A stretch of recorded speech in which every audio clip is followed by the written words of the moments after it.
প্রথম আয়াত কে জানে? আলিফ লাম মিম এর অর্থ কি? আলিফ লাম মিম এর অর্থ মুফাসসিরিনে কেরাম নিজেদের মত অনুযায়ী বিভিন্ন ব্যাখ্যা অনুমান ভিত্তিক দিয়েছেন, কিন্তু গোটা পৃথিবীর আলেম ওলামারা যে তাফসিরটাকে সবচাইতে প্রাধান্য দিয়েছেন, অ্যাকসেপ্ট করেছেন, সেই তাফসিরটা করেছেন এই 29টি সূরার প্রথমে যে হুরুফে মুকাত্তাআত আলিফ লাম মিম, তারপরে আইন মিম। কোরআন শরীফ পড়ার লোকজন কম নাকি? তাসিন, ইয়াসিন আছে না নেই? এগুলোর অর্থ কে ভালো জানে?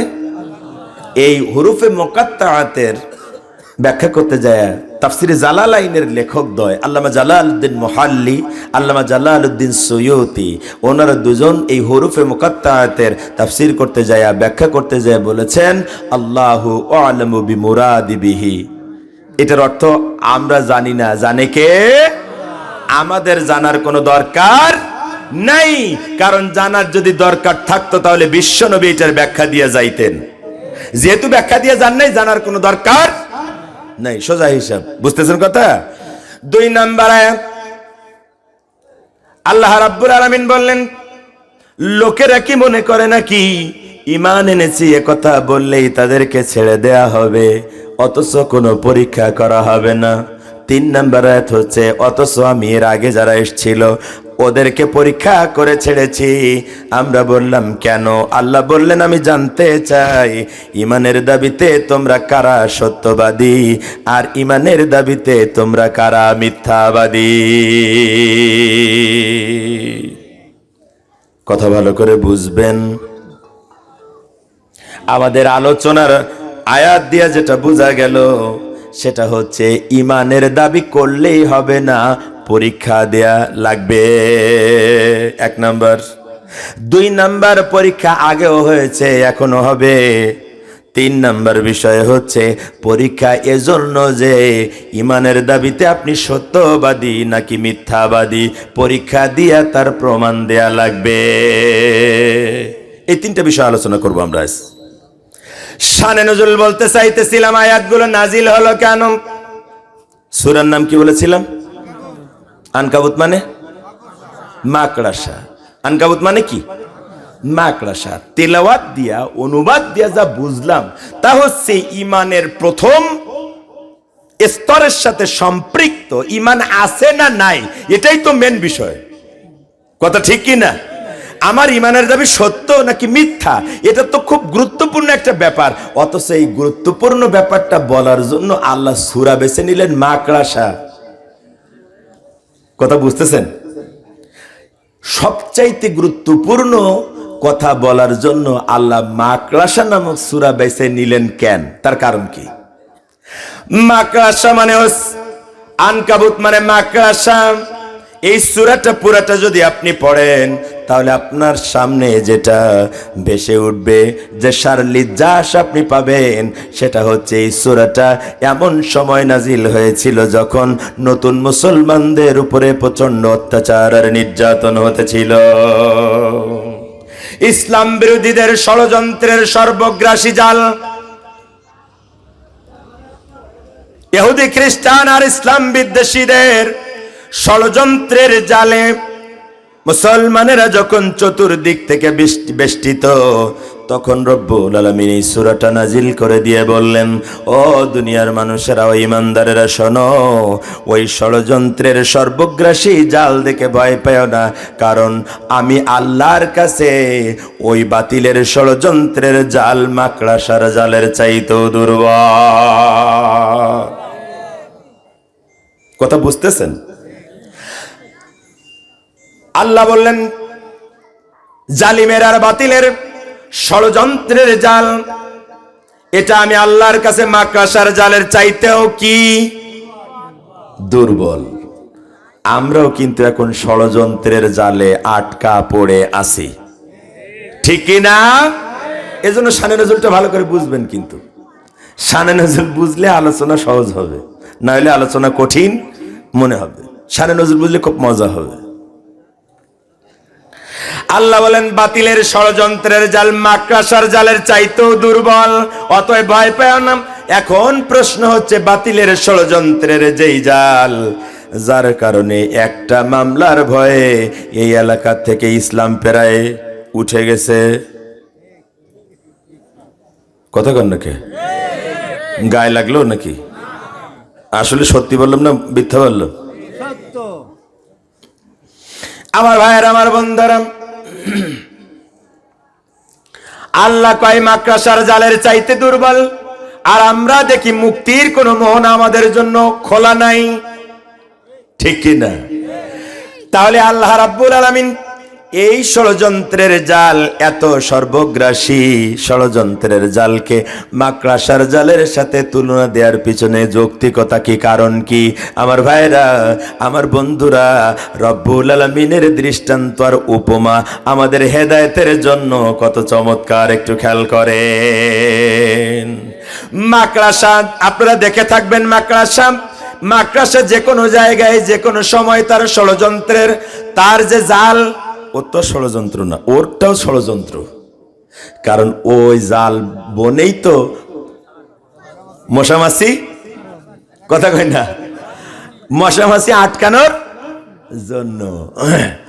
মাকড়াসা যে কোনো সময় যে কোনো জায়গায় যে কোনো সময় যে কোনো সিচুয়েশনেও জাল বুনতে পারে, পারে কিনা বলেন? যে কোনো জায়গায়, এটা বিল্ডিং হোক, বেড়া হোক, এটা কোনো ব্যাপার না। ও যদি মনে করে এখানে জাল বুনবো, যে কোনো সময় জাল বুনতে পারে না, পারে না। কিন্তু ওর জালটা খুব দুর্বল। আপনার ঘরের দরজায় ও রাতের বেলা জাল বুনে ওর খাদ্য আহরণ করবার চেষ্টা করে, কিন্তু সকালবেলা মুয়াজ্জিনের আজান হলে পরে আপনি যখন মসজিদে যাওয়ার জন্য দরজা খোলেন, তখন ওর জাল ভাঙার জন্য কোনো অস্ত্র লাগে না, কোনো মেকানিজম লাগে না। দরজা খুললেই যে সামান্য হাওয়া, ওই সামান্য মৃদু হাওয়ার কারণে ওর জাল ভেঙে চুরে তছনছ হয়ে যায়। কিন্তু যে কোনো জায়গায় জাল বুনতে পারে। আল্লাহ মাকড়াসার জালের সাথে বাতিলের ষড়যন্ত্রের জালের তুলনা করার কারণ হচ্ছে, ওই বাতিলেরা, ওই ইসলাম বিদ্বেষীরা, ওই আলেম ওলামা কোরআন বিদ্বেষীরা, ওরা আলেমদেরকে কষ্ট দেওয়ার জন্য, মুসলমানদেরকে কষ্ট দেওয়ার জন্য, কোরআন প্রেমিকদের কষ্ট দেওয়ার জন্য ওরা যে কোনো সময়ে যে কোনো জায়গায় যে কোনো ইস্যুকে স্টান করাইয়া কষ্ট দেওয়ার চেষ্টা করে। ইস্যুর কোনো অভাব ওদের হয় নাকি? ওদের ইস্যুর কোনো অভাব নাই। ফেরি পার হইতে যায় মাঝখানে আটকায় যায় চরের কারণে, ওখানেও হুজুরদের নাশকতার গন্ধ খুঁজে পায়। কথা কয় না রে? বিল্ডিং পুড়ে যায়, তাও নাকি হুজুররা নাড়াচাড়া দিয়ে ফেলিয়ে দেয়। কথা কয় না কে? আমার ভাইয়ের, আমার বন্ধুরা, ওদের ইস্যুর কোনো অভাব হয় না। ওই জন্য ওদের ইস্যুকে, ওদের ষড়যন্ত্রকে আল্লাহ মাকড়াসার জালের সাথে তুলনা করেছেন। মাকড়াসাও যে কোনো সময় যে কোনো জায়গায় ওর জাল বুনতে পারে, কিন্তু মাকড়াসার জাল যেমন দুর্বল, আল্লাহ রাব্বুল আলামিন বললেন, ও মুসলমানেরা, ও মুসলমানেরা, সকালবেলার স্নিগ্ধ সমীরণ যেমন মাকড়াসার জালকে ছিন্ন বিচ্ছিন্ন করে দেয়, তোমরাও যদি আল্লাহর পরে ভরসা করে আল্লাহু আকবারের ধ্বনি দিয়ে সামনে যেতে পারো, তাহলে দেখবে বাতিল পালাতে বাধ্য হবে।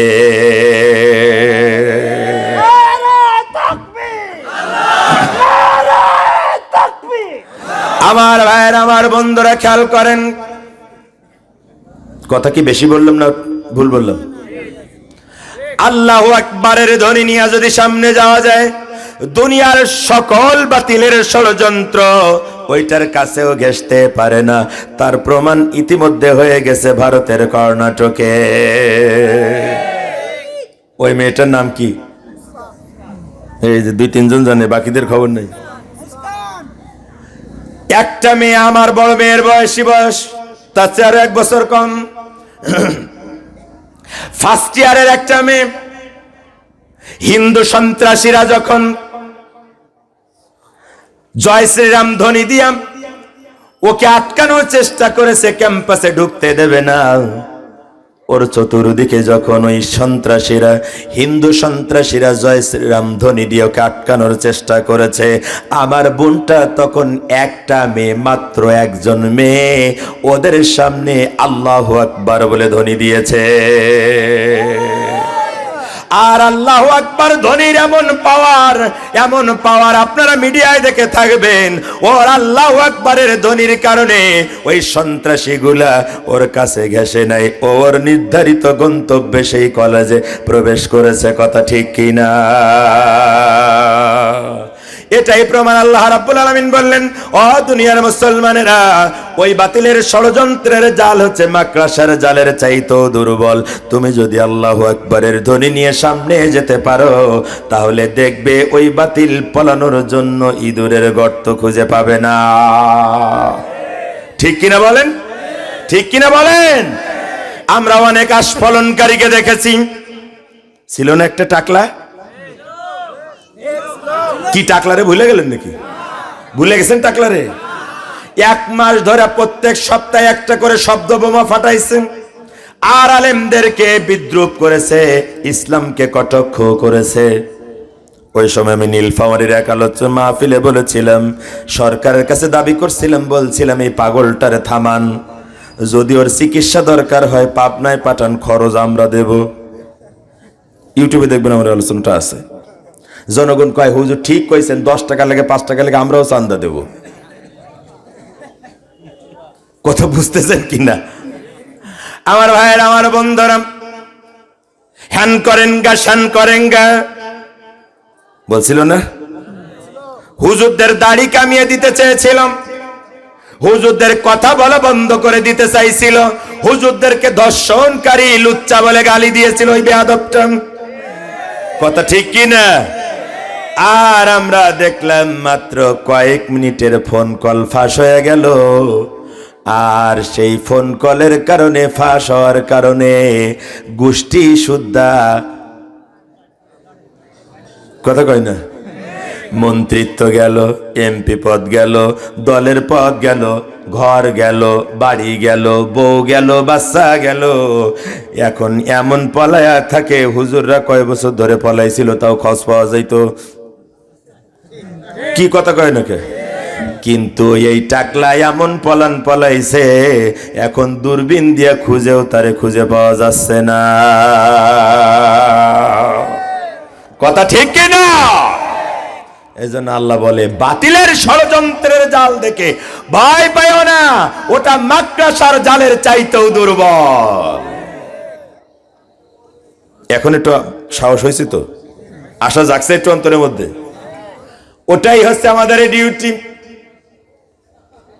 আমরা স্বপ্নের ফেরি করে বেড়াই। আমি প্রায় বলি, আমারে মুফাসসির মাওলানা বইলা, আপনারা কি বুঝান বা বোঝেন তা জানি না, তবে আমি নিজেকে একজন ফেরিওয়ালা মনে করি। আমি স্বপ্নের ফেরি করে বেড়াই, কোরআন সুন্নাহর ফেরি করে বেড়াই। যদি আপনার প্রয়োজন হয় সওদা কিনে নেন, আপনারই লাভ হবে। কথা ঠিক কিনা বলেন আমার ভাইয়ের, আমার বন্ধুরা? এটা হচ্ছে সূরার শানে নজুল বললাম।